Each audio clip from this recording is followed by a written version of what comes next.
I am sure sports. You know me there, from coast to coast representing. I mean, I say this is righteous representing for Omar. You don't know, come get your sports over here from near and far. Boy. Me say I am sure sports, one thing me sure about. When me say sure, that me not doubt. Come get your sports, get it over here. Come subscribe, repost and share. I am sure sports, one thing me sure about. When me say sure, that me not doubt. Come get your sports, get it over here. Come subscribe, repost and share. If me not sure, that me not say it. Know who score, that me not say it. Never know no game play, that me not say it. If me never see no game, me no know who play. For your sports news, better come over here so. For your soccer news, then come over here so. If you don't love sports, still come over here so. For the day done, you are gonna love over here so.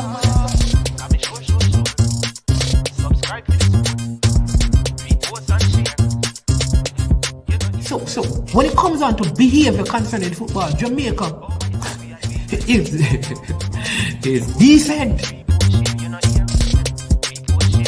I am sure that if we can get all of these things done, set in place by the end of April, it gives us enough time before the World Cup campaign. Not afraid of no Brazil, no Argentina with these crapper players. We are good enough. Remember to like, subscribe, share. Listen, comment, let me know what your thoughts are.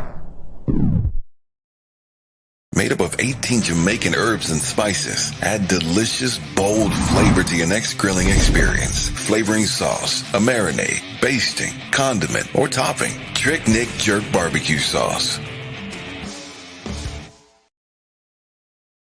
Trick Nick Jerk Marinade gives your meats and vegetables authentic Jamaican jerk flavor. The spices are directly from Jamaica. Spices like jerk seasoning, allspice, Scotch bonnet pepper, fresh scallions, thyme, ginger, and garlic. The key ingredients to a great jerk marinade. 0% sugar and low in sodium. You want to try it? William Lee Memorial High School D-Cup Alumni presents its third annual fundraising barbecue on Memorial Day, May 30th, 2022. Wear your favorite jersey to Wilson Wood Park in Mount Vernon, New York. Remember to take exit 12 off the Hutchinson River Parkway. Music by DJ Mad Max of Sound 1000. Proceeds to aid the William Lee High School Costa Cup team. For more information, contact Keegan 304-607-4034. Our Codfish at 954-639-2991. Proud of people, it's important. Remember, make sure say, oh no, did that.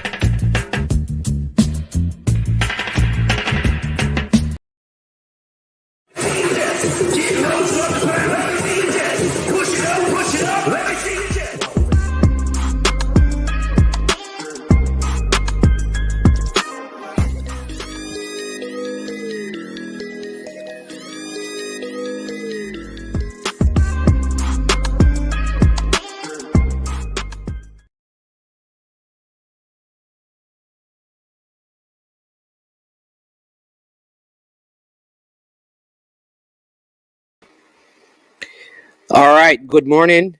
Welcome to I Am Sure Sports. I'm your host. My name is Man. Yes. Hope you're doing well this morning. It is the day that the Lord has made. So let us rejoice and be glad in it. We have a next good one in store for you this morning as we speak again with Coach Andrew Edwards about just footballing pillars and helping with building the fortitude of our footballers from a psychological perspective this morning. And so we are going to welcome him shortly to the show, but I want to thank all of you who are watching at this time and welcome you to the channel. As usual, we ask you to do a couple of things, right? This is how you can support I Am Sure Sports and the work that Manning's Man is doing. All right. One, you can support us by supporting those who sponsor what we do, right?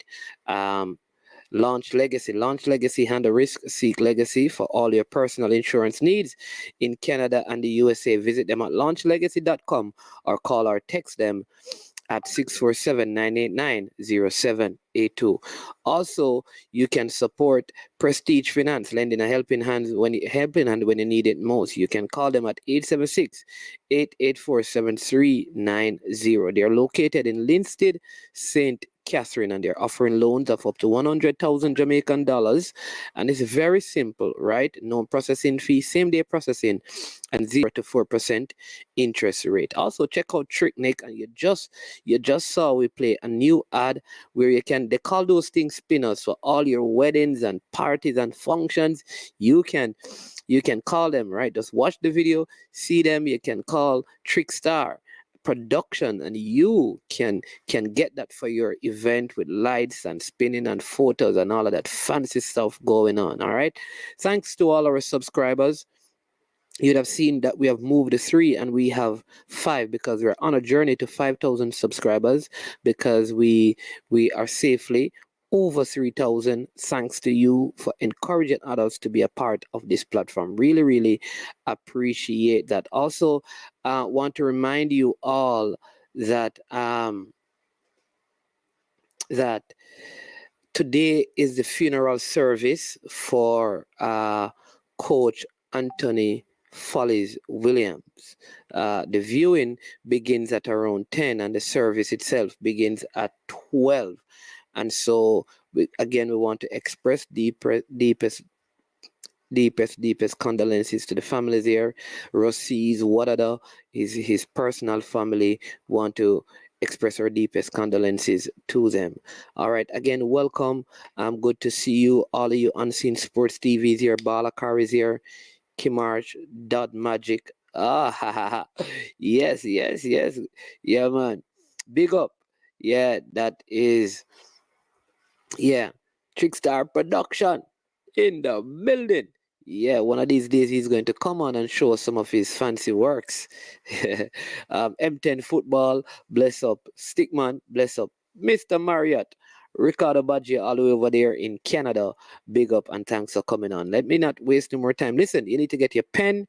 I have my pencil and I have my notebook, right? I have my notebook with questions and stuff. When I have important people coming on, I always remember one thing my teacher said: the dullest pencil is better than the sharpest mind. And that simply means you write it down so you can remember it. So make sure I'm giving you 30 seconds to hit the like button. Go and get your pen and your notebook. You're going to need to write down some of these things. Right? When this man speaks about football, there's a wealth of knowledge that is shared. All right. You can also hit the super chat, and you can also send a super sticker. When you hear a big point, you just bam, super sticker it and put it back in the chat and we bring it up. All right. So without any further ado, I'm going to welcome to I Am Sure Sports for the second time in a short time, Coach Andrew Edwards. Coach Edward. Blessed morning, man. Greetings to all of the people on the call. Give thanks again for the opportunity to share. Yeah, man. Always a pleasure having you, as usual. You know, we are always enthused to have persons with a deep knowledge base in the area of their expertise, and you are one of those persons. So always a pleasure having you on. And as the thumbnail says, that we're going to talk about football as usual, hopefully looking at some of the pillars, some of the important things in football, right? So I remember I did this course, Covers, the Covers coaching course, right? Yeah, man. But it's for kids, and they use 5 S's, and they say start out kids with skill, speed, strength, sense, and spirit. All right. So they give you the skills training, how to prepare them, speed training, strength training, sense, which has to do with the mind, and spirit, understanding the spirit of the game and how the game ought to be played. So go ahead and I know you have pillars that are different from that because this is for kids and you are more rounded in your knowledge of the thing. So go ahead. That's what I know. I don't know a lot, so I need to get some sense. SENSE, so I can start making some sense. CENTS. So go ahead and talk. My vibes cartel, I'm proud of you this morning. They're bounty killer. But quite frankly, you're starting out with making a lot of very good sense. The five S's that you alluded to are not much different from what is generally referred to in football technical circles as the four pillars of development of the player.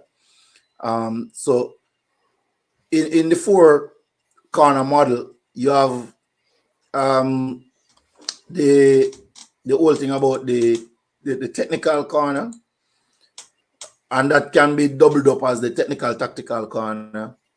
You have the psychological corner, you have the social corner, which is also doubled up as the socio-emotional corner, and you have the physical corner. All right, now if we use the XY axis kind of system, at the top, the two at the top, which is the technical and psychological, those are referred to as skills. Yeah. And the two at the base, those are referred to as attitudes. That's physical and social. And then if coming down the y-axis side now, you have doing, which is on the left, and on the right you have thinking. So doing is technical and physical, and thinking is psychological and socio-emotional. So let me get this again. At the top, you have technical or tactical, which goes with the psychological. Both, no, technical, tactical. So technical / tactical. Right. Psychological. Right. So that's the two top corners. And if you use a square to use put a it square. up. Okay. Right. Okay. So you like a window then. So you divide it into four. So you have a big square divided into four quadrants. Okay, and the top squares are in one box. You'd have technical, tactical. Right, that's the first box at the top. Right.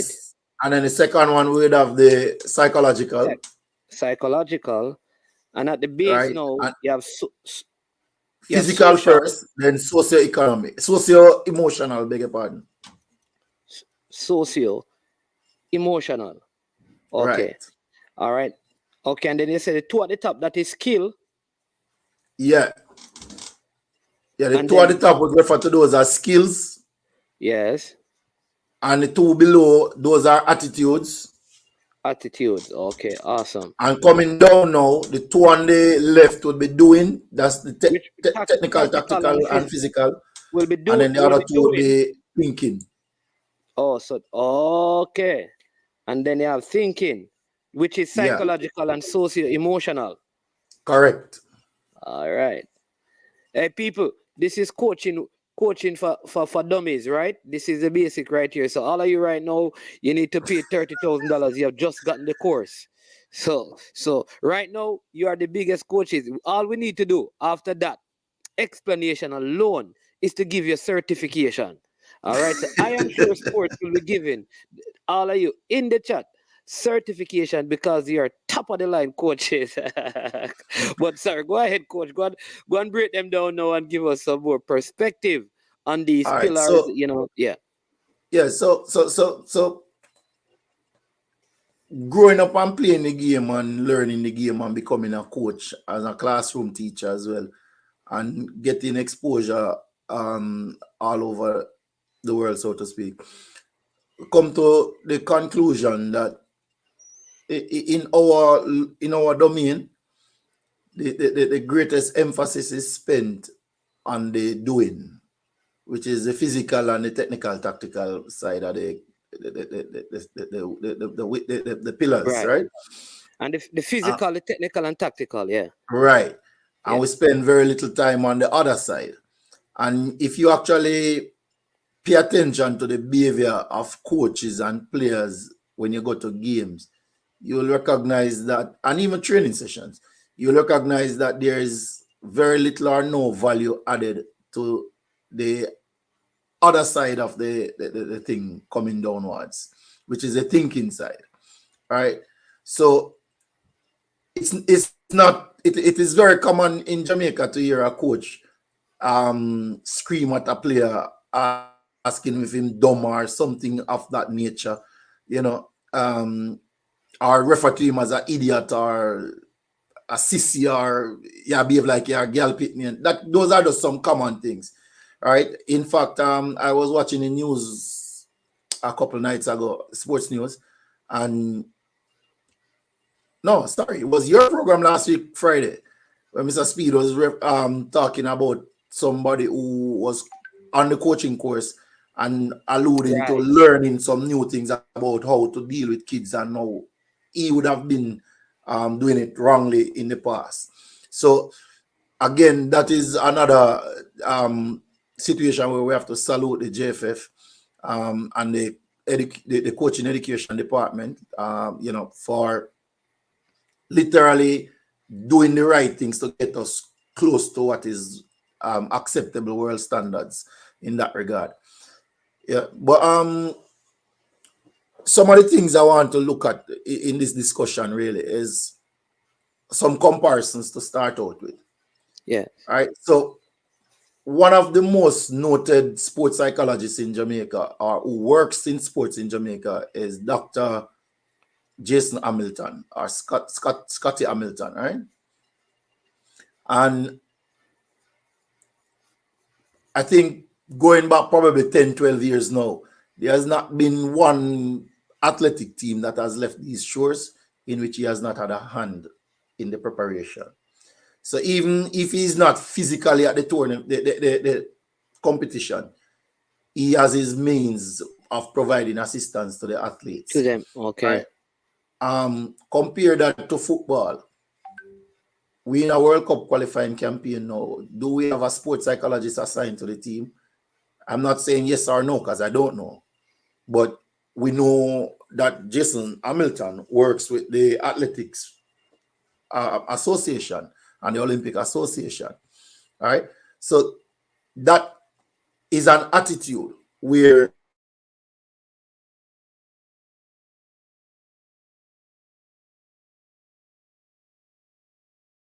only are we doing it, but that people are aware of it. All right. On the other side, we're not so sure that is happening any at all. It could be happening. Get me? Then when you listen to our track and field athletes speak compared to our footballers, it is very clear that even if it is not an overt execution, that the social and psychological development of those athletes is a very important aspect, or it is treated as equally important as the other aspects of the four corner model. And just to make it clear, this four corner model is the same in any sport. So it's not a football thing. If it's hockey or gymnastics, it's the same thing. You get me? So Yeah. So it's very it is. I think we are now on the cusp where, or on a cusp where we can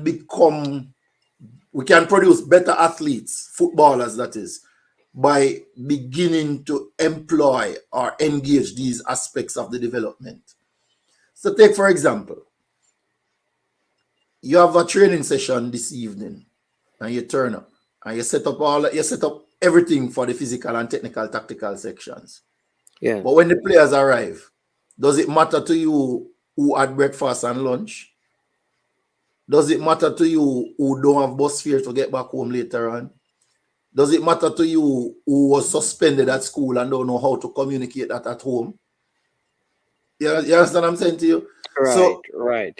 as a coach, we have to recognize, and if you think about all of the coaches who have had multiple successes in Jamaica, there are some commonalities about them in terms of how they deal with players. Because a coach will recognize that he cannot play the game himself.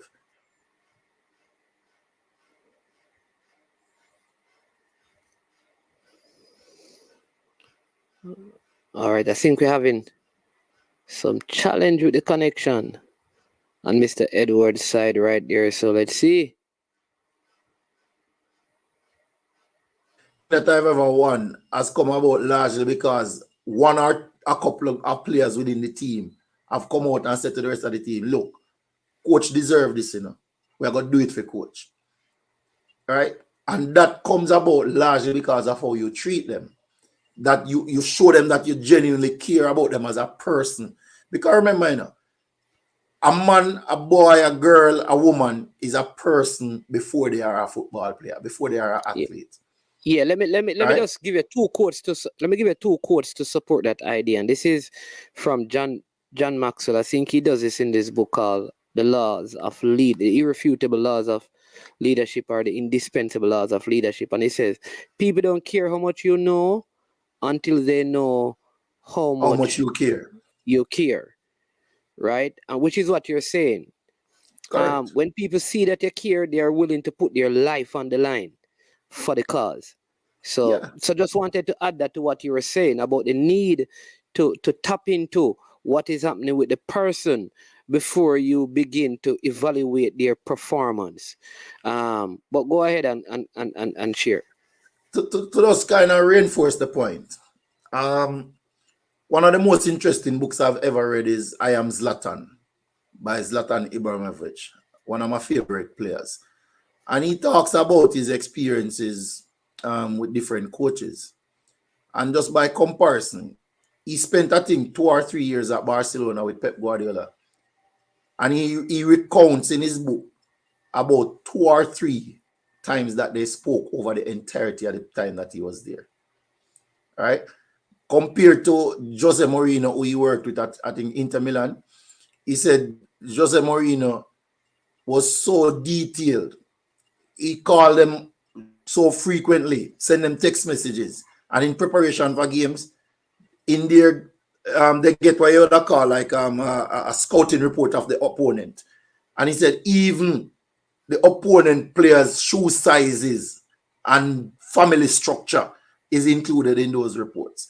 That's just a go to show you how far the man goes in getting his players psyched up and ready for the game. So I'm going to play against you, and before we walk onto the field, I know that you and your baby mother having problems, and I know that you are size 8 shoes, that kind of thing. Just and that is really extreme because you don't necessarily have to go there. But look at the other side, right? You play for your club for 3 years, and the manager of the club, you and him have only 3 exchanges for the entire time. You get what I'm saying to you? Yes. So, under no circumstances can you be a happy person and a person who is going to and Zlatan said it in his own word. He said that he was prepared to die for Jose Mourinho, but he never give one iota about Pep. You understand? Him just play because he might earn a salary and he wanted to prove to Pep that, hey, me bigger than what you try to prove. You understand? So, as coaches, we have to really and truly tap into these things and actually do the kinds of study that helps us to understand better. Because but here's the big question though, Coach Edwards. Yeah. Is it that a coach must be able to coach this, or a coach must be able to engage the persons necessary to get this aspect of the coaching out there? Because maybe you don't have the, I may not have the expertise to do that, but is it important that I have it, or that I compose a coaching unit that provides that for the player, though it may not be me personally? All right, so let me break it down this way for you. At the very top level, which we talk about the national team and the professional level of football, everything is compartmentalized. So you realize at that level, coaches are not called coaches really. They are referred to as managers, because what you're doing is managing people and processes, right? At the lower level, the amateur level, the schoolboy football level, the youth level, a coach now literally does multiple things, right? So you might be the coach, you might be the sports psychologist, etc. But to manage effectively, you must have knowledge and some level of competence in all of these different areas of the game. So you don't need to be an expert in sports psychology, but you need to have an appreciation for it. You need to understand it, all right? You need to understand people, because you and I having this discussion here you seem to be very keen because you have an interest. But what if you don't have an interest? All right. And I have a responsibility now to get you interested. Then that requires a different set of skills now. Right? So let's go back to the four corners. We talk about the skills, which is the technical and tactical and the psychological. All right? Yeah. So you are the team captain and we are in a game and I made a mistake and the opponent got a shot at goal, probably they score. What skills now are you going to bring to the table to ensure that I can pick myself up and contribute positively to the team bouncing back or going on to win the game? Right? What skills have I learned personally through the coach or a sports psychologist that we have brought in to enable this to happen? You follow where I'm going with this? Yes. Yeah. So it's very important. But these things seem like they need to be embedded in the culture of the football from, I would say, from grassroots. Because I could by just looking, I think even at our high school level, which is the major transition point into most of our national programs, this aspect, for the most part, this thinking aspect, this desire to concentrate and do the same thing consistently, seem not to be there.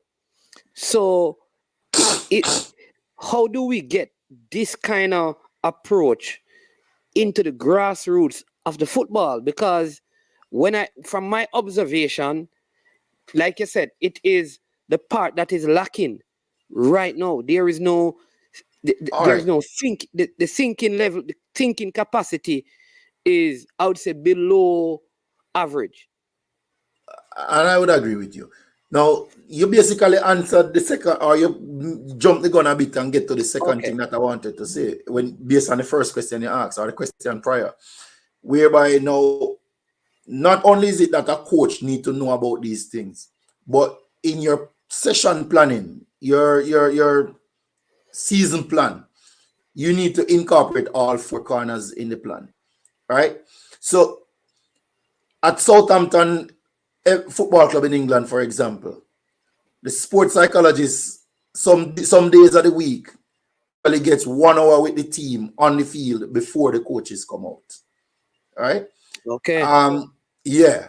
All right. Sometimes they do it indoors. Everybody have different methodologies. There's no one way that works for everybody. All right. Environments differ. When I coached the under 17 teams in 2015, we were supported by Khadija. Oh Jesus, what's Khadija's surname again now, man? Shaw. I'm not remembering her surname now, but she's a highly skilled sports psychologist in Jamaica. She works with the Jamaica Cricket Association from time to time. All right. In 2017, we worked with Christine Morris, who has gone back to England. And I know she did some work with like Tuffy. When Tuffy was going through his bad patch at Waterhouse, that was where he went and basically got his game back up. Right. And this is something that he has said to me personally. We also worked with Miss Natalia.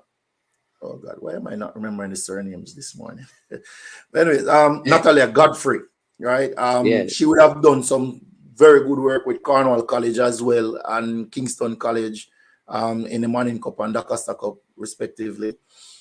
And of course, I would have also done some work with Jason Hamilton, who I mentioned before. These are some of the more prominent ones that I know personally. These are sports psychologists in Jamaica. Sports psychologists trained. Okay. Also, Dr. Olivia Rose Esperance. You'll probably see her doing some work now with the Olympic Association. She's doing a research study for them about impact on athletes of responses from the public. I think that is it. Now, these things are very, very important. Right? And I'm going to give you some things. You see, elite sports performance, can be a very lonely place. And I have had some very good opportunities in life, thank God, and thank football. You know, so like I was at Traffic Academy in Brazil for 30 days. And in that time, I observed a lot. On Saturday mornings, literally, players get to go home to their families for Saturday night, come back Sunday night, right? On that Saturday morning, some players are getting a notice that they are not to return. And I kid you not, if you see them players go down on them knees and cry, family come and go up on knees and cry and a beg a hold up and post, no one them pitney fi leave because of how much it means to them. Yeah, but the bigger thing that I wanted to contribute here is that when you're there, you observe these young boys from 14 years up to about 17, 19. Every single day, it is a routine. The alarm goes off at 5:30. You're up, you're out on the pitch, you're out. Sometimes some of them eat breakfast before they go out, some go and then they come back and have breakfast. If they're going out before breakfast, they have something like a boiled egg and a juice or tea, and it's just a routine. There's no where Traffic Academy is located, the nearest town is about 5 miles or so from there. So you can't even say, yeah, walk go down the road, go get something or anything like that. Right? It's just really routine. You get up, you train, you go class, you come back, you go to the doctor. It's just a routine life. And that can become monotonous and boring. So if we don't start to prepare our kids early for elite performance and elite space, I give you another example and a big pardon, right? I coached a young man some years ago when he went off on scholarship. We were talking one day on the phone and him said, Coach, you know, say the coach tell me about my parts, you know, curse words, basically, right? And him shocked. Him couldn't believe it, right? And when I discuss this with other people, people who have gone on scholarships, people who have been in these environments, a lot of Jamaican players, when they go into these environments in the States, they are classed in all manner of ways that if you're not tough as we would say, some of them literally pack them bags and come back home. Some of them run off and all kinds of things. And many years ago, probably about 10 years or so, a Jamaican agent, FIFA agent, he represents quite a few of our players now. And he brought one of our top players in the Premier League back in 2011 on trials in Norway. And this is his report of the situation to me. He said that the Jamaican player arrived early, but he also had 2 players from Nigeria coming in for that trials. So they waited for them to come. Then they went to the hostel that they were going to be staying for the 2 weeks. He said once they opened the door, it was just like one big room with 2 cots and a bed. And the Jamaican man make it clear. Say him not sleep on no cot, so him have to get the bed. The 2 Africans never complained, them just got take the cots. The next morning training was at 11 o'clock. So they got up, they went for breakfast. Then they came back, got to the training pitch. So everybody at the training pitch, meeting and greeting and stuff.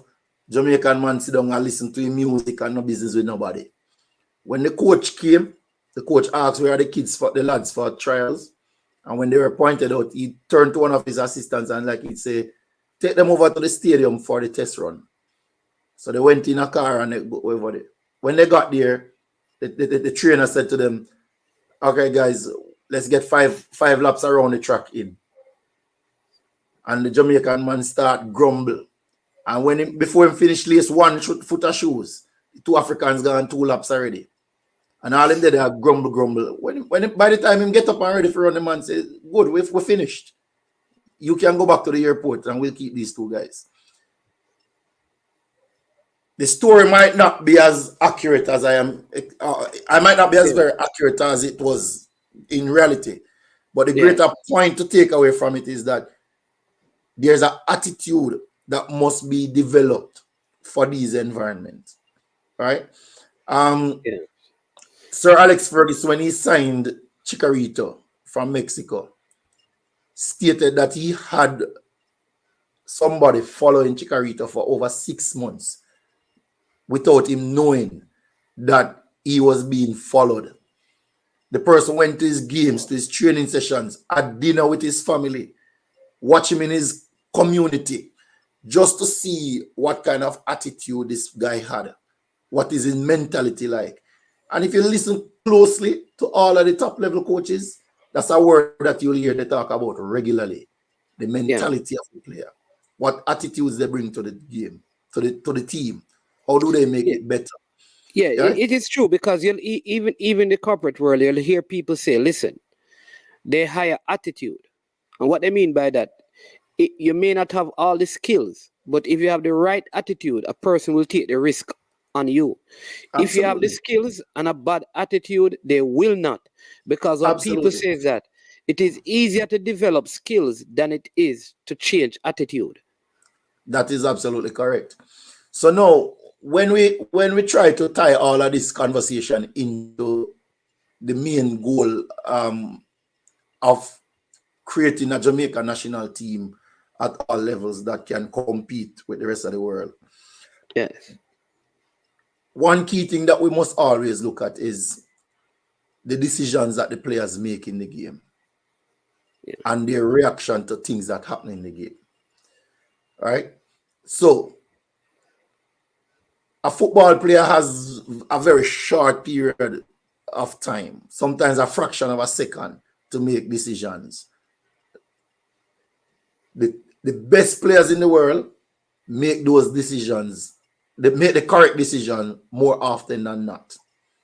And one of the things that they use to make those decisions is spatial awareness.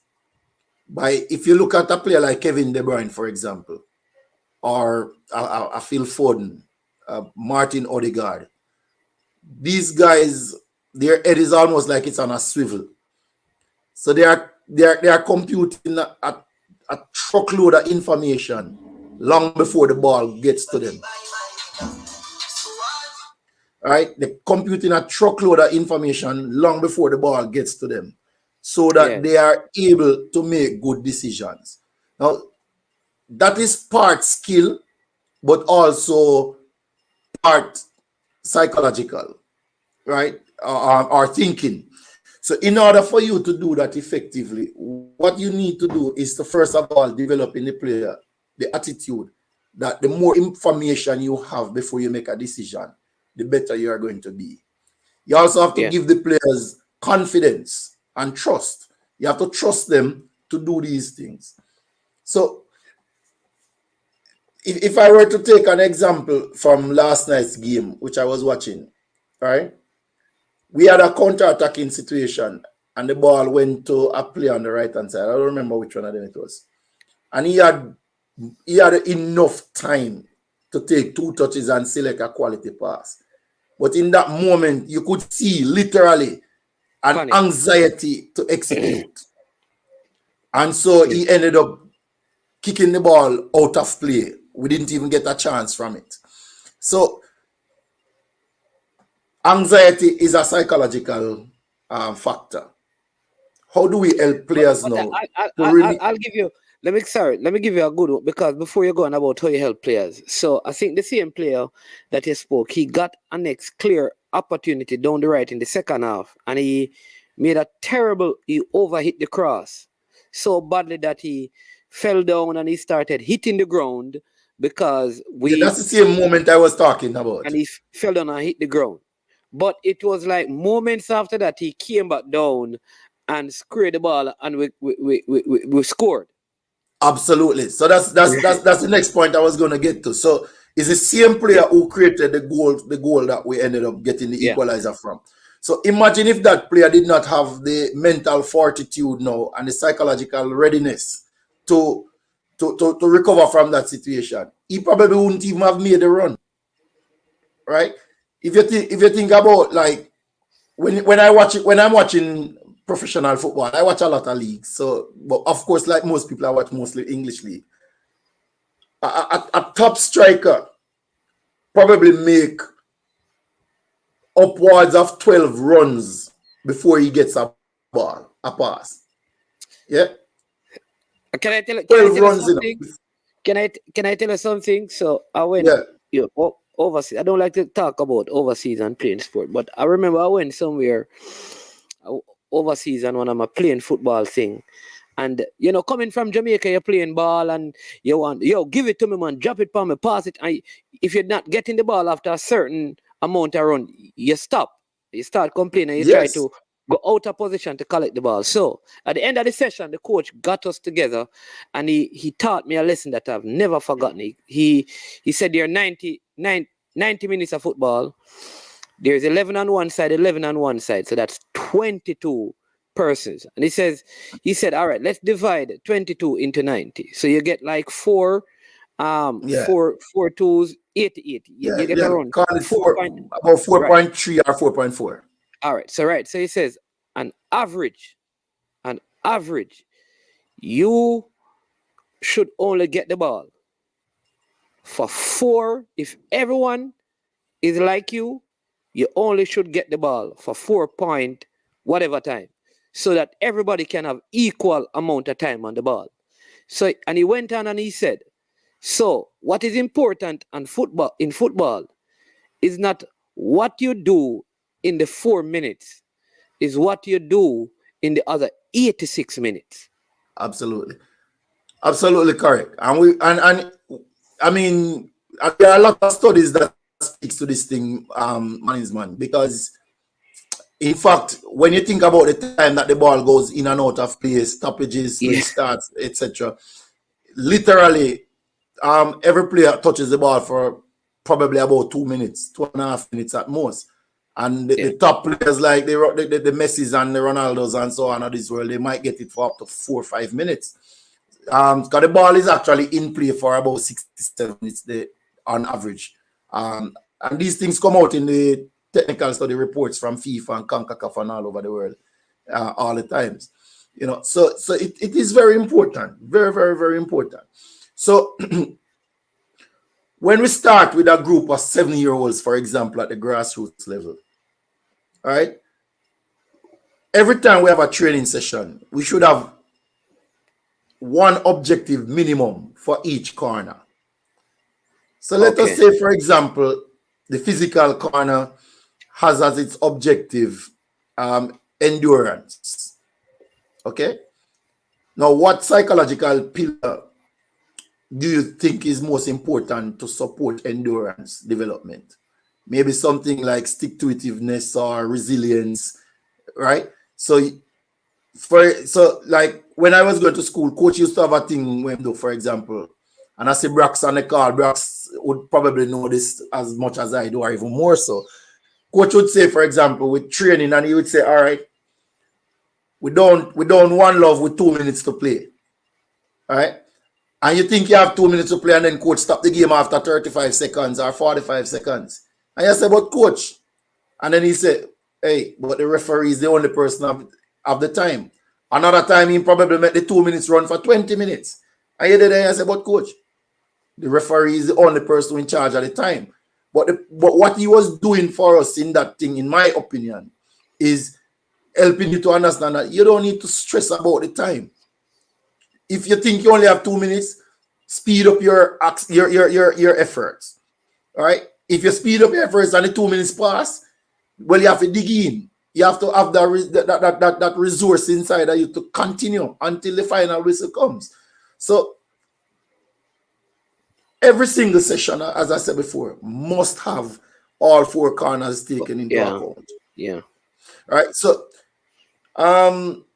Bibi Gardner, he and I was on a course one time, and he said, no, it wasn't a course. He was coaching the under 20 team when I was coaching the under 17. So we had some conversations, and he was telling me, he said when he went to Bolton the first time,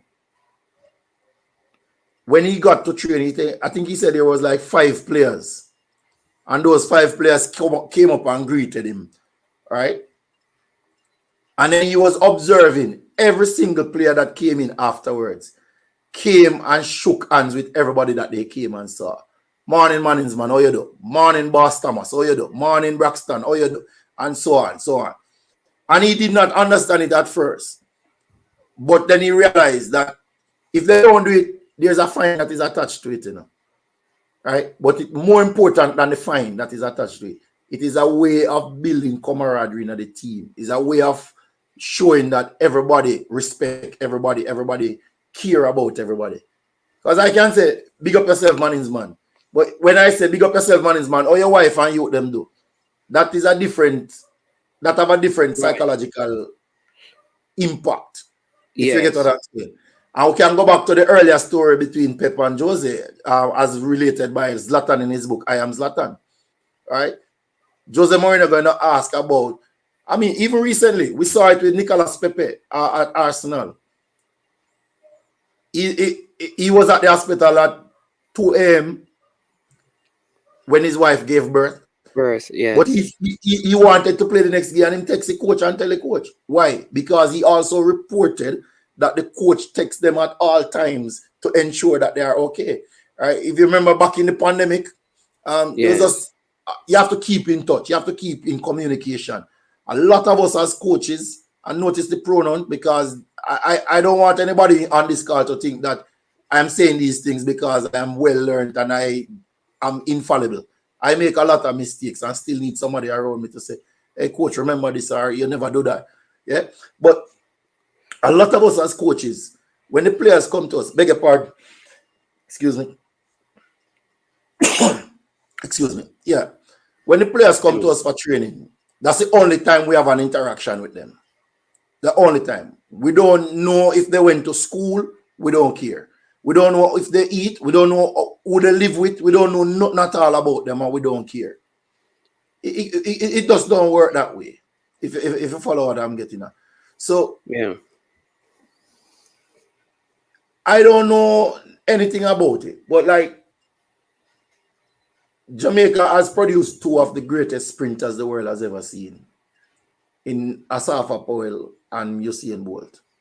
And you're talking on the male side. Huh? You're talking on the male side, because on the female side. Yes, of course. So you have to make sure you say on the male side, because thank you very much. And beat you, Yes, sir. Yes, sir. Thanks. So on the male side, Asafa Powell and Usain Bolt. And on all the major occasions in his senior career, 2008 onwards, bar one, Usain Bolt turned up in the best shape. Not necessarily physically, but definitely psychologically. Compare that to Asafa Powell. He turns up physically in the best shape at a many times. But at the end of the day, his performance does not match that physical readiness. Now, what is the lesson we can take away from that without any other information? That physical readiness alone, technical readiness alone, is not enough to get you over the line, ahead of everybody else. We have to be psychologically prepared, ready. We have to be resilient. Yeah. Arsene Wenger coined a term that he called psychological endurance. That you have to have that endurance.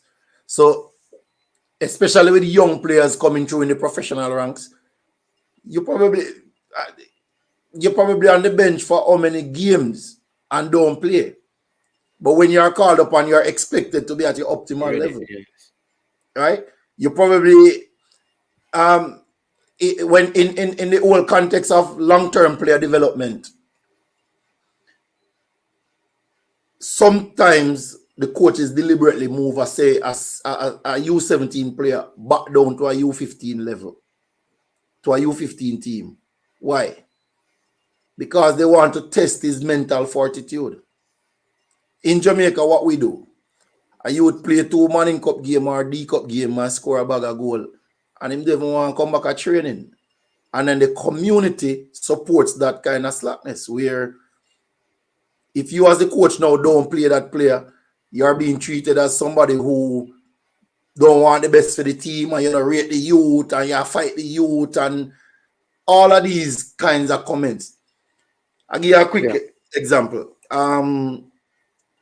Eric Williams, gave me a story one time when he was coaching Marvelly, that there was this player on the team who was supposedly the star player of the team.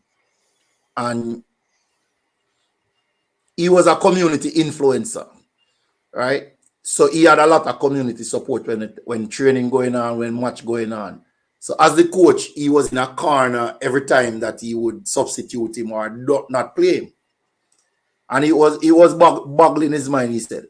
So him always I discussed it with his wife, and his wife came to him one day and said, I'll give him a piece of paper and say, this is a solution to your problem. Right? When he looked at it, it was basically like a regular stat sheet today. So he printed some copies and he gave them to the same guy's followers, the followers of that guy. So you are the player, and everybody on the call had a stat sheet to count how many runs you made, how many passes you received, how many passes you made, how many times you lost the ball, how many shots you took, etc. Blah blah blah. At the end of the session and the first match after, nobody was against the coach anymore. Because what?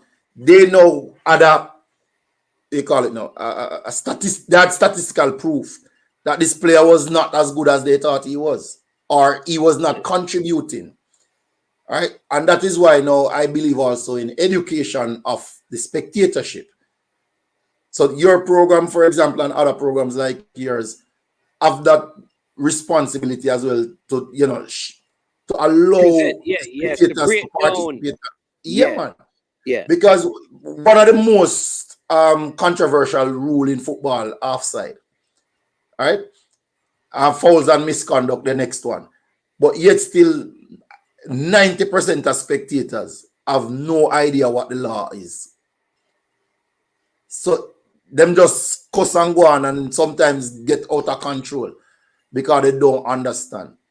All right. And I think even those things, clubs, in my opinion, have responsibility to educate their spectators. Definitely. I think that's a very good idea. I think if like you said that, if when you watch the JPL game, say for example, Arnett Gardens had somewhere, or Tivoli or Mount Pleasant, where I could go on and look at the stats, see, like I said, how the heat map of the player, the pass conversion rate, the accuracy rate, the duels won, aerial, yet you understand me, chances created, expected goals, all of those things. If I could look at those things, then it would give the fan base a better perspective to understand coach's decision. It will also give the player, because sometimes when a coach says to a player, you're not playing well, the player don't know, because a coach, I am out there and I think like, man, I just scored 6 goals.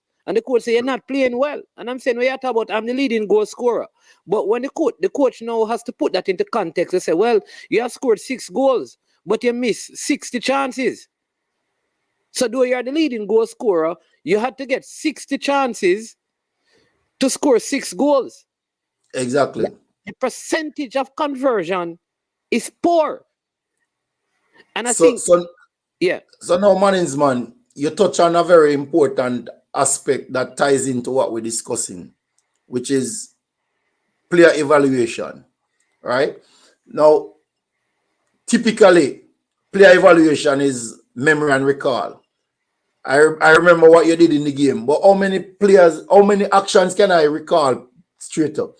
In fact, I have a presentation from Sweden. We talk about match analysis, where a professor, she's from the United States, she did some research on this and proved that even the most elite coaches in the world remembered less than 30% of the actions in a football match. So that is why, as you say at the beginning of the call, even the dullest pencil is better than the sharpest mind. Is better than the sharpest mind. So we have to write things down. Nowadays, nobody don't really write because we have video and we have all kind of computer software that helps us to do these things. But the point I get into really is that if you are playing on my team, I owe it to you to empower your development, to evaluate your performances in training and game. So again, when I coached the under 17 team, I developed and employed a player evaluation sheet. Very basic. So it had the 4 pillars: technical, tactical, psychological, social, and physical. All right. So every time the players came into camp, at the end of camp, well, let me not say every time. Sometimes, most times, we completed that evaluation sheet and gave it back to them. Right? What was the value of that? You now knew what your strengths are, what your weaknesses were, based on what we were looking at. Right? In other occasions, we were able to use video evidence to support what we said. Right? When we play practice matches, for example, we use the same tally sheet. So the substitutes would use that to look at those who are on the field, and we discuss it as a group. So psychologically, people are no longer in a vacuum about I am good or I am not good, or I am performing or I'm not performing. We can measure. So measurement is very, very important in this process. All right? I remember when we were going to school, coach and my little brother had a conversation about some incident in a game, and my brother was adamant that coach was wrong. And about 2 days later, we got the video of the game. And when coach was showing it to him, my brother's remark was, "No, sir, I couldn't mean that." Right? Because he was shocked. He could not picture himself without the video making that kind of a mistake. If you get what I'm saying. And that is why now, if you don't have the video evidence, it calls into question now other factors. Honesty, trust, right? Yeah. You understand what I'm saying to you? Because if I just come to you and say, "Man is man, you never play good," what does that actually mean? Right? Or I say, "It was your fault why we failed to score the goal because you never arrived at the back post," or whatever.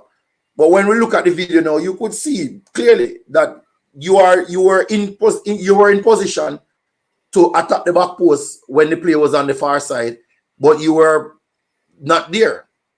If you follow what I'm saying. So at all times, the substantial argument is that we have to tie everything into the 4 corners of development. All right. I know I've been babbling a lot, and some of what I said probably repeated and so on. No, but I don't know if there are any questions or comments that I'll bring up some of those. But let me say this, because the viewers had the opportunity to participate and contribute. I have a question from Warren earlier that I'm going to ask. One of the things that I learned recently, I can't remember. I think it may have been Freddie Butler and I were having a discussion.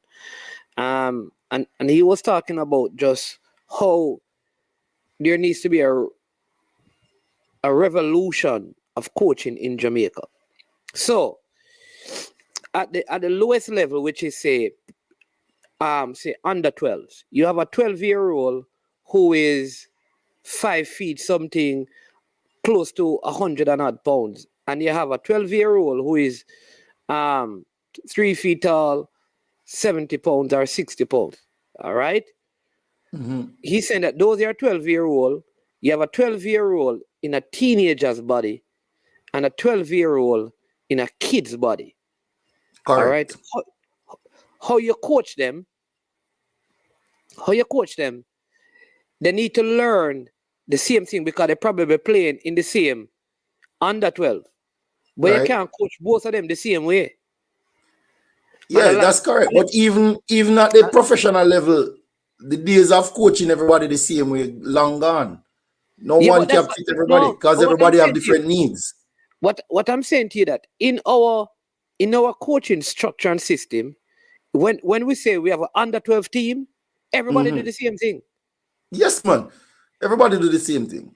And by the way, everybody doing the same thing don't mean you're coaching everybody the same way, Because it's not any different from teaching a class of, say, you're teaching multiplication in grade 4 primary. Yeah, man, what I mean is this.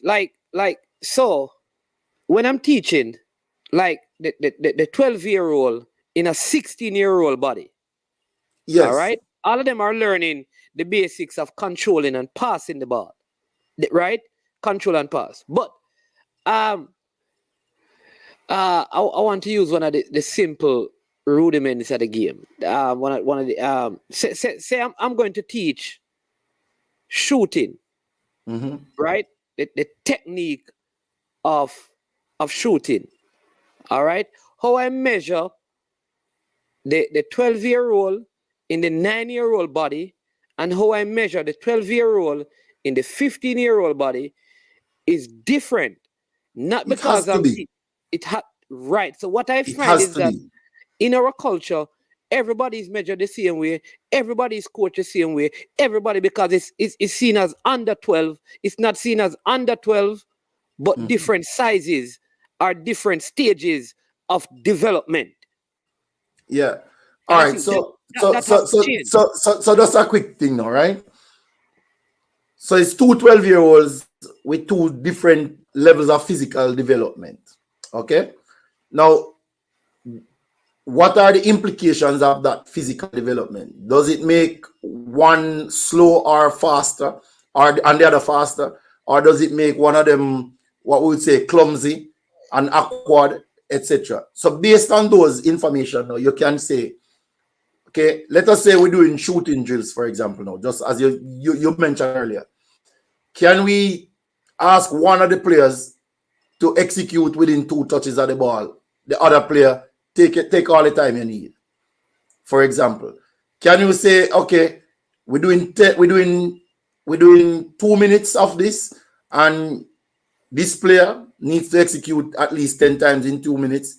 This player needs to execute maybe 20 times in the 2 minutes. All right. So is the same exercise but different demands. Right. If there's a dribble before, can one player have a simpler dribbling obstacle, where does the other one have a little bit more complexity? Can one player have pressure while the other don't have as much pressure? Maybe we call it now semi pressure. Have a good example, and then I will take this comment and some questions. So here's the best example I can find. So the 12-year-old in the 15-year-old body, when we're doing heading drill, I use a different. So you use a size 4, but you see with the younger kids, we use a different field ball and a Of different course. size ball, though both of them are 12. Absolutely. But what I'm saying to you is that in Jamaica, though, because I know of schools right now where maybe it is a PE teacher who is coaching, that if they're teaching heading, that 12-year-old in the 15-year-old body is doing, say, 10 heading drills.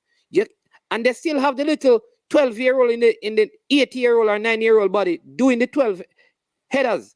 When I'm I saying that, understand you. you I can't do understand. that. You can't do that. So And this yeah. is, sorry to interrupt. And this is why management coach education is so important, right? Because just as Mr. Speed said last week, and I see a few people commenting, if coaches are not educated in the right way that allows them to be better coaches, then we will not get better players. So, like, when we were doing the policy and procedures manual for coach education in Turks and Caicos, the cornerstone was simple: better coaches develop better players. Better players gives a better national team. All right. So Yeah. that is the thing right there. I see a few comments here that Yeah, let me get some of them. So let me just tell the people what I do with my kids. One uses a beach ball to learn heading, very and good. one use a size 4 ball. You can deflate it too. You can There you deflate go. the size 4 or the size 5. Because what people need to understand, it is technique, right? And you want them to develop the technique. So you can use a beach ball, which is less pressure, because you don't want to keep the head will hurt. And what let's Hold take on, some. stick up in right there. So it's an excellent example. Why? Because heading is a very weak part of Jamaican football.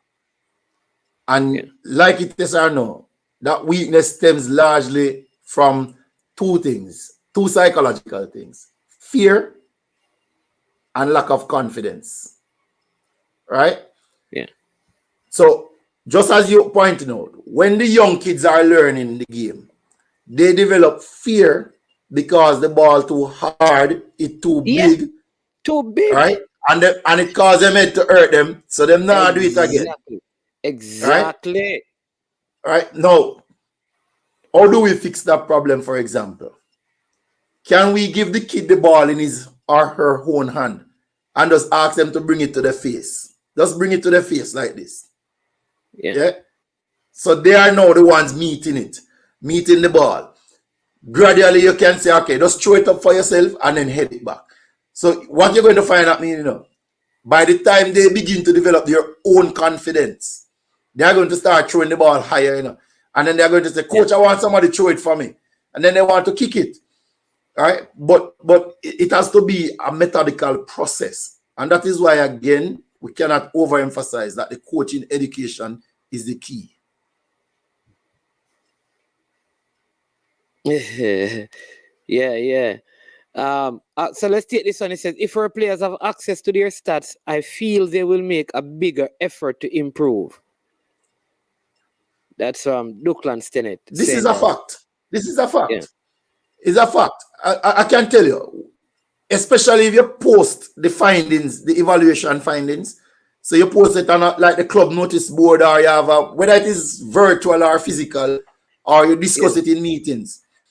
All right. So I'll give you a quick context. Every player at the end of the game in Jamaica now, we have to get to the place at least at the Premier League and say Manning Cup and Costa Cup. When the game is finished, like 2 hours after, before your next training session, every player have their stats for the game on their phone. Yeah. Easy. I remember, if you and I are competing to the center forward for Jamaica, right? And your older play is better than mine, but my finishing is better than yours. And then my defensive work is better than yours, and so on and so on and so on. You now know what you need to do to compete against me, and I know what I need to do. The coach is also benefiting, because the coach will know that this game suit Manning's man better. So even though him is not the better finisher, him going to hold up the ball better, and him going to bring other players into play, etc. So is the data, the information is not a joke matter. And I don't know if, there are some schools in the country, in Manning Cup and Costa Cup, that actually use this data. And I can tell you from the knowledge that I have that these are the same set of schools you see in the semifinals and finals of the competition every year. I think one of the things that encourage the federation to do is get like a program that does that and make it available to your Premier League clubs, your tier 1, your tier 2 clubs. They have to get the gadget of scores. So say, yes, man. Once you have your tablet, the federation probably buy like the Instat or whatever it is and say, listen, we have purchased this product, and sometimes like with you have like QuickBooks as an accounting program, right, that you can purchase it and you can have like 50 persons access it. Yeah, man. You have truckloads of apps out there where do that. Truckload of platforms that does it. Yeah, right? I think that is something the federation should do, where all the teams will need to do is to. It's not just the federation. So like, there's one that I am very, very familiar with called .com Sport. Right? It's originally from the Netherlands. And what .com Sport does, it does everything that you're talking about. Coaches have access, parents have access, etc. You can determine who you want to give access to. Now, when you look at the cost of it, it probably costs like about $7,000 for it, right? And in Jamaican context, that might look like a lot of money, but that is because we have this mindset that we have to do it ourselves. If the 12 Premier League clubs and 14 tier 2 clubs, that's what, 28 clubs, divide 7,000 by 28, that's what, that's less than $1,000. That's like about $400 it's about $400 or so. About $400 per team, that, Yeah. Now, if something as important as this a club find difficult to invest $400 in. It says something about our mindset and our thinking about the current situation and, more importantly, the future situation of the game. All right, so we have 20 minutes, so we're going to take some of the comments and then you can respond. Some of them are just comments, some are questions. So let's take this comment. It says, one thing I've noticed for the sake of this conversation, the difference between uptown and downtown ballers. Uptown ballers are more disciplined and more able to control their emotions. And then, I don't know if you want to comment on that or you want to leave it. Yeah, we can comment real quickly. I think that is a broader situation, but as a football coach, though, that you might have to deal with both sets of players. Then understanding the psychology of people and how to work on developing the right attitudes in these players can be a help where you can bring the downtown player closer to the discipline and good attitude of the uptown player. Yeah. Yeah. Warren Webster says, what is the best way or style of play for Jamaica to play and why? All right, so this is a very interesting and good question. I don't think I have all the answers for this question, but in the context of today's discussion, I don't think this question is quite fitting. Yeah. And so we're going to skip over this one for today. All right. Coach, here this one. Man is man, you need to apply for coaching job. But it's bad, all right. But it's bad trying to get out of football right now. Football is stress. There's a lot of stress in the football. You know that, Sir Richard. Data and the eye test. Coach Karoom Yui says, and that is important. But I do agree with you as it relates to getting the stat, because it helps the fan to understand better, the player to understand better, and it when the stats are presented, and there's this comparative analysis, it allows players to challenge each other. When I show you that this player is his heat map is saying that he does 50% more work than you. Yeah, you know what I mean? It challenges you now to put in more work. But I think the even all right. So I watch a lot, I observe a lot of things, right? And I look at how, I think you said this in your last interview, and it's something that I absolutely believe in. Life is not just about what we need to learn. It's a lot about what we need to unlearn. Of course. Learning is easier than unlearning. 1,000 times. Let me say it again. You see, to learn a new thing is easier than to unlearn bad things. And the thing is, we have too many bad practices, and I keep saying it. We have those because we coach kids to win, not to learn at the grassroots level. And this conversation, unfortunately, yes, this conversation is about that. And I think under 12, from 12 and under, all our competitions must be what you call it? Like, no, there must be rewards, but not for the purpose of winning. In other words, when every kid when you have you have an under 12 and an under 10, you give certification for participation. Every child that participates gets a certificate of participation. All right? Of course. But no, as a coach now, Mando, right? Yeah. As a coach, right? And I have done this before, so I know what I'm saying. You can go into a game, for example, and you can give each player individual performance targets. So, for example, a wing back, his performance target could be X number of overlapping runs, X number of crosses, right? A central defensive midfielder could be X number of aerial duels 1, X number of ground duels 1, and so on, so on. So when you have given them very clear performance targets, the results is not important anymore. Is now have Manningsman achieved this performance target? As Travis Yeah, Pessoa achieved his performance target? As yeah, Karoom Yui? You understand? So now yeah, everybody know you're still playing for the team and you're still playing to win. But more importantly is, am I improving? So last week my performance target was 60% passing accuracy. This week my target is 80%. I got to 75. It means that I fall short 5% of the improvement target. You understand? Now I know I have to go back to training and probably improve passing with my left foot so I can get to 80% next time out. That kind of thing. yeah, yeah. I like that idea. I like that idea. Ishmael, I will not agree with you because listen, there is discipline.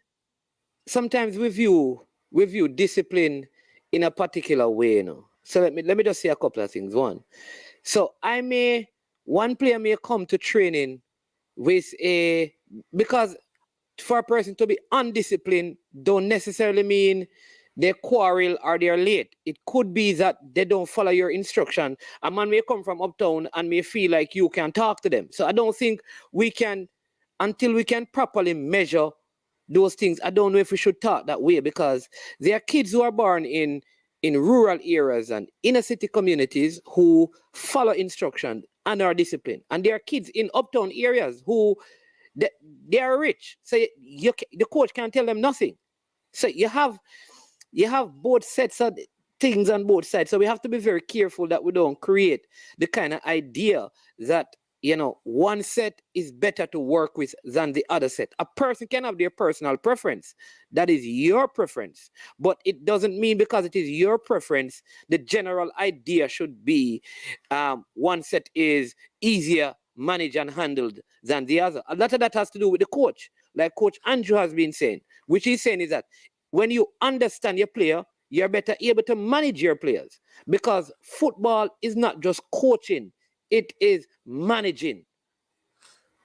Take it a little bit further, man. Sorry.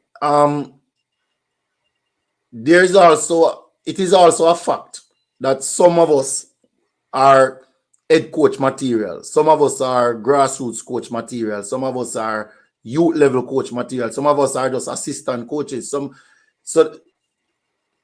take for example, this guy who was at Manchester United, named something like Molestin or something like that.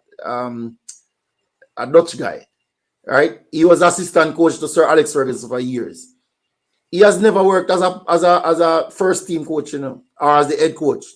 He's just an assistant coach, and he that is his niche. If you get what I'm saying, there are other people who all of their career have been spent working in the youth level of the game, and so on. So the point I'm trying to make is that whereas one person might have a particular experience about uptown, downtown, it might just simply mean that he is more mentally or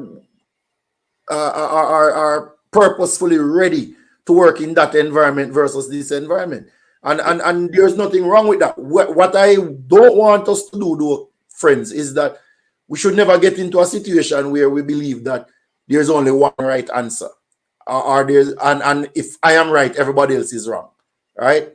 In football, we have thank you, Jason, Rene Mules, whatever, I can't pronounce that. But everybody can be right doing things differently. But we must just respect the fact that there are different ways of doing it. Yeah, because I can tell you this, right? So I rather take up kids with several challenges and discipline issues and work with them, because I believe deep down that if I can convert them and let them know that there's better out there for them, because this is my option out of the system. There is a greater, in my opinion, and this is just me, a greater output from them. In other words, they are more committed. In other words, they will lay their lives down for me because I've taken them from a place where They couldn't achieve nothing. They never see anything. Everybody turned their backs on them. There was no hope. And I took them up and instill hope and purpose in them and tell them that, listen, you don't have to be cursing bad words. You don't have to be smoking. You So, can be so now you're investing in the social corner of their development. Exactly. And I find that And when I and, can and do that is the crux of the discussion, exactly. friends. Exactly. That we cannot pay attention only to the physical and technical, tactical columns of the model of development. We have to invest in the psychological preparation, and we have to invest in the social preparation. All right.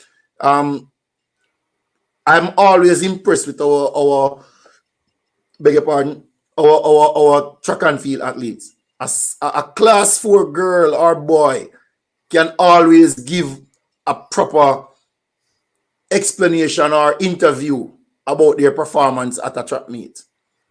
We don't even believe that footballers should be doing it in some circles that I have discussions sometimes. It no matter if the youth can talk properly. It matters. It matters. You understand? We need to make sure that our players can, in other words, if you're working with players and your ambition is not to see that player playing in the Premier League or the Portugal League or the German Bundesliga, etc., to me, you're doing the players a disservice. Now, if a player is playing at that level, what happens when the microphone comes? He's going to run and go hide around one corner? She's going to run and go hide around a corner? No. We must start preparing them at 6 years old, at 7 years old, up. So when I coach the Costa Cup, and thanks to the sports psychologist that I worked with, that was a part of the development. Doing mock interviews. When we coach the national under 17 team, that was a part of it. I'm not saying that we got it right, but at least we had the sense of purpose that these are important elements of the development of the players. Yeah. Yeah. And I think you said it. Let me just go, because one of the things you also touched on is attitude. The attitude, which is in the Covers coaching course, they talk about the spirit of the game. All right. So I'll say this to players. In this modern context of football, you never know, and you use the example of Chicharito from Manchester United. You never know who is watching you. And I think that is something, again, culturally, that we need to look at. I see footballers, how they carry themselves. Like, if we were supposed to turn up at the JPL game sometimes and see how they operate in terms of coming into the venue and leaving the venue, you'll wonder if these are professionals. It's a joke, man. It's a joke. I want footballers to think about the person going to work in the bank. Because here's the thing, we want the same respect in football as we see people in the corporate world, but we don't behave that way. Absolutely. But some years ago, Red Stripe had this thing where I think they call it like Ball of the Week, and they would visit a player in a community and stuff. And I remember one time they visited a player. The man in a cut jeans and a Clarks, I juggle the ball and I walk through and attack. And I'm like, seriously? This is how you presenting yourself? That point you made a while ago about never know who's watching, One of the greatest players of all time, Ferenc Puskas, said that, He said that when you walk across the white line and enter that rectangle, it should be all business, because you never know who is watching. Opportunity will come when you least expect it. Yeah. Right? And I don't have any proof or any evidence, but I know a lot of our very talented players have failed to make it to higher levels because of that part of it, the social and psychological side of the game. Yeah. Yep. Listen, I know players who were denied, at least one player was denied the opportunity because he went there and said, oh, we went to a particular nation and trial, and of course him go there, oh, yeah, so, but then I really not talking with them on. And when he went to breakfast, it's like, yo, That's why I eat my food and left out of the place. When I'm not talking business, me come here upon. And you know the reason why they didn't select him? Because he didn't socialize with people. Exactly. He's not a team player. He's not a team player, you know. He's not going to be there for the team when the team Exactly. needs him most. Exactly. So, friends, the football is at a place where some very little details that we have taken for granted years and years. Right? A player get injured and we say, man, if it's tough, get up and play on, man. We don't know. We can't feel pain for the player because we want to win. See what is happening, you know, with even the concussion protocols. How do you deal with that as a coach if your best player suffers a concussion? Do you risk the life of the player in trying to win? Or do you take the player out and say to the team, dig in and let's do this? I see Michael Tolo making a few comments. Easily one of the best header of the balls Jamaica has produced. Big up yourself, Mikey Tolo. Whole heap of respect. Always want to salute this man for the work that he does on behalf of former players in this country. Big up. Yeah, man. Doing some work done by Miguel Blair. The recent project that they're working on there. Yeah. This person says Miguel Coley once said, can't get too much dunce, man. Them cost two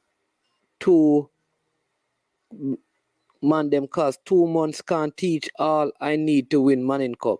Oh. So he's saying that Miguel Coley said I understand what he's saying. Yeah. Because you need more time to teach them. Yeah. You only have 2 months to prepare the team or 2 months in the season to win the competition. So if you don't have players who are of a certain level mentally, you're going to struggle. Yeah. So, yes. Ishmael, hold on, let me just answer this. Ishmael, so if I am an introvert, I'm not a team player? No, nobody said that you're an introvert. We said that you have to socialize.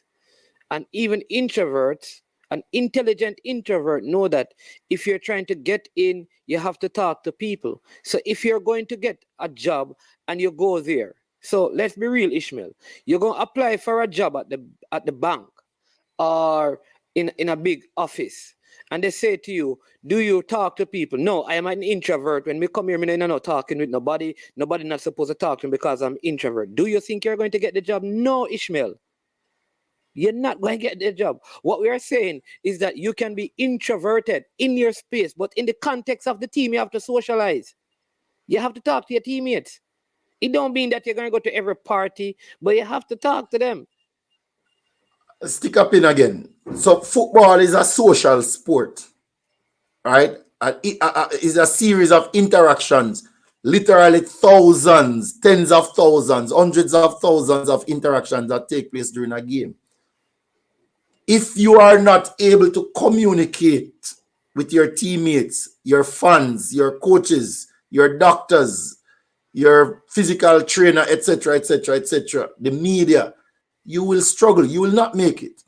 So a top performer in any sport has to also be a good communicator. Not necessarily a verbose communicator or what we call an intelligent communicator.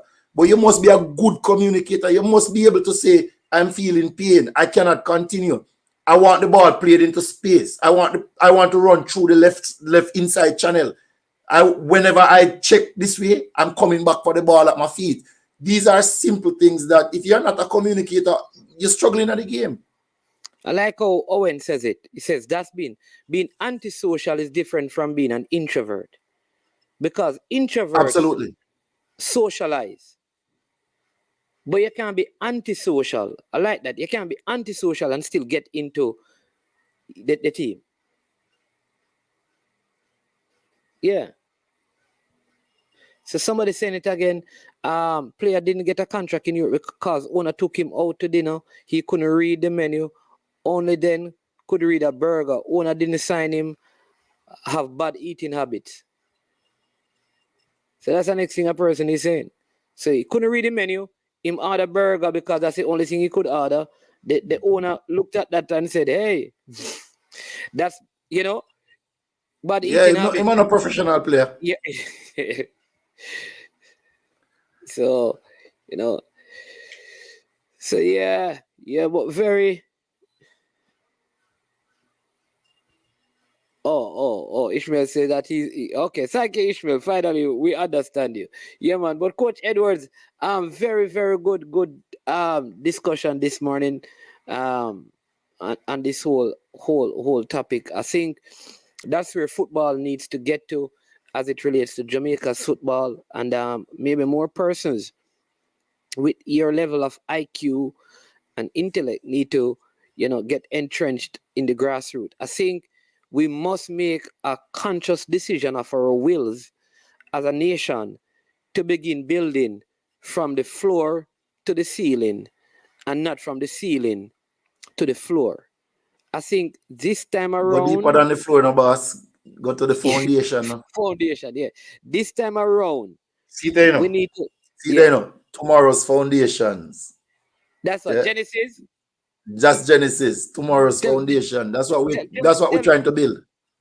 tell tell them about Genesis as we get to put the wrap on. What is Genesis is in the Bible, you know. So that's what you said. We must take the Bible. It's the beginning, man. It's the beginning of good things. You know. Yes. But Tell us what you're talking Genesis about. is my little football academy. Put that in quotation mark because we're really not functioning as what an academy should just yet. But we started it in 2016. The following year, 2017, we hosted to date the biggest one-day football festival ever in Jamaica. 47 teams at Manchester High School. Was a huge success. We got into a state of dormancy through the COVID period, and we just resumed 3 weeks ago. So we're looking to rebuild and build out even bigger and better going forward. All right, we do training now Tuesdays and Thursdays 4 to 6 p.m. and Saturday mornings at 8, right here in Mandeville, Manchester.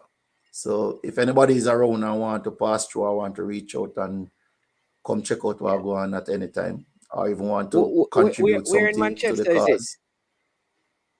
Mandeville. Right now we're at the community center play field at Battersea, Clarkstown, right along the Winston Jones Highway. Okay, I have no clue. I don't know that place. I have no clue where it is. I know Winston Jones Highway by name. It's easy to find. But if you're coming through anytime at all, man, just give me a call and I can give you the directions quite easily. Or you can just look Google Maps it, man. You can everything upon Google Maps in Jamaica. Yeah. You know? So if someone in here now says, listen, I really love what this coach talk. I want to get my child down to his academy because I'm in Manchester. And they said, listen, let me drive down there Saturday. What will they have to do? Do they bring money? Do they bring boots? Do they bring gears? How does it work? Are they just turn up and they are in? No, we have a registration process that you have to. We're trying to put it online, so God's willing that will be online come April. But right now we're doing it with paperwork. So you have to. One of the main thing in it is the indemnity waiver, because we cannot. We don't have insurance to take liability for anything that might happen to someone while they train or play with us. Right, so that is very, very important. That can be done on location. And then there's a fee. A walk-in fee is $1,000 per session. And if you want to pay for month and term and so on, then there are different discounts available for that. We have our social media. You can check out some of the stuff that we do. It's Genesis Football CA on Instagram and Genesis Football Clinic and Academy on Facebook.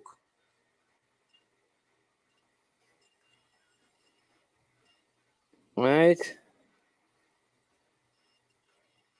So it's Genesis Football CA, and that's on Insta. Put the CA, you type it, there's no space between the CA. Oh, so it's Genesis, Instagram Genesis. handle. Yeah. Genesis Football CA. Yeah. All right. That is on Insta. Right. And then it's Genesis Football Clinic and Academy on Facebook. Genesis Football Clinic and Academy. One word again? No, man. There's space. Facebook use space. Oh, Everything spaced. And academy. And Facebook. And the contact number is my cell number. Oh, somebody saying Genesis Cup, one of the best competition that develops Whisper. I don't know exactly what he's saying, but we give thanks. This is not the same Genesis.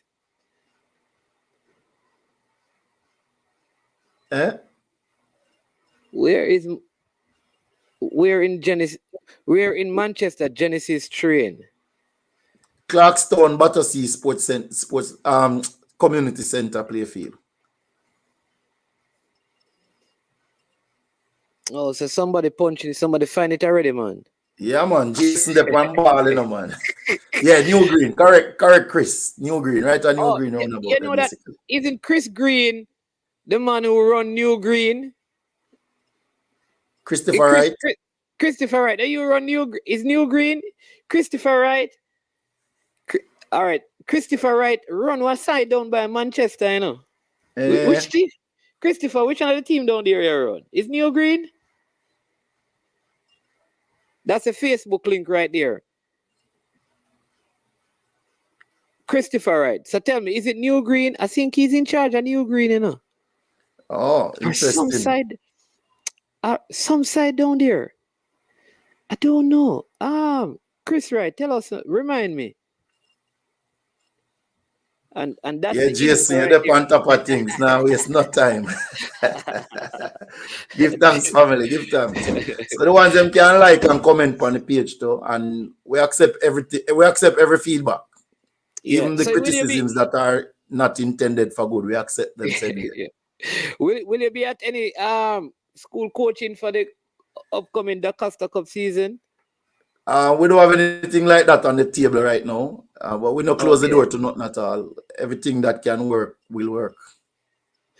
All right, Michael Sadler, we're going to have this discussion on the next interview or discussion, because this one right now is a next 2 hours and we don't have that time right now. So just a little late, what we see, we will have a next discussion on it. But I think Christopher Wright is somehow connected to New Green, you know. But he might go find me, man. So when he find me, we know how go on. Oh yeah, Whisper played at that cup. There were a lot of young. Oh, that's the one in Sweden. Yeah, I think that's the Genesis Cup. I think in Sweden. No man, that's my tournament, the Genesis Cup. My tournament. I'm tell you about earlier. In Cayman. You played it in Cayman or down? No man, here. In Turks? No man, in Jamaica, right over Manchester High School, brother. Oh. Okay. All right. So I think I don't know if I'm correct, but I think Whisper is another academy or a player that would have participated in the tournament. Yeah, man. Whisper is with Phoenix Academy, so that's his. Okay, right there we go now. Yeah, so his name is Dujan Whisper Richards. Yeah. All right, so people, listen, thank you so much for tuning in. Great time, Coach Edwards. Thank you again, man. Always a pleasure listening to you, talking to you on Footballing Matters. This was a really good one, and I hope persons you are watching, here's what I want you to do, right? You have to share this kind of content. If you know players or know coaches, tell them, listen to this interview. Let them take out some of the salient points. Let them find some of the transferable principles to apply to their own coaching, their own development. That's what we do. That's how we learn. We take things, transferable principles, and we apply them in our context so we can produce better result. Again, Coach Edwards, thank you so much for coming on. Always a great pleasure having you on, and we know we'll have more discussions with you as time progresses. Yeah, man, give thanks. Really appreciate it, and looking forward to the next one as well. Beg you kindly just share the number again in the chat so that I want Brox to reach out to me. Excuse me. Okay. Yeah. Yep. Okay, so put your number in the chat. Yeah, All right. Braxton, thanks for the kind comments, and then just reach out to me, please, and thanks, brother. You can just send me a message, I'll call you. Yeah, man. And you see, Christopher Wright tell us here he Yeah, man, run. I saw his response. Yeah, I know that he run New Green, you know. So how comes you guys don't know each other?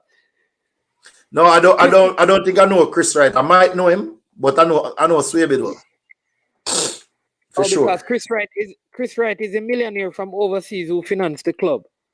Okay. Then I even need to know, man. So that's the number for Brax. for Brax. Brax, you can reach out and shout Coach Adjo. Adjo Edwards. Yeah, man. But thank you again, Coach Adjo.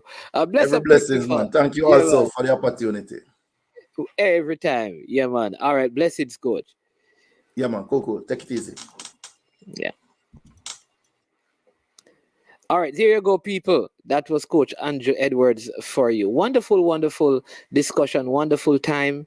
It was indeed my great joy and pleasure to be with you. Listen, I mean, I'm so glad that I did this. We could have talked about the game. There's a lot of JPL news, but I chose to do this because I know that this is way more important to our development in terms of football, in culture, and practices as a nation. And so thank you for tuning in, right? Really appreciate your company. We have 2 other shows today. We have a lot of transfer news on our JPL show at 2:30. And then later this evening at 5:30, we're going to be discussing the game. I was at the game and I'm going to share my views and perspective. And I'll also have some guests on. And you can call in and give your views and thoughts. Please hit the subscribe button, hit the like button, share the content. Again, have a wonderful rest of the day. Thank you for always supporting I Am Sure Sports. I'm Manning's Man, and we are over and we are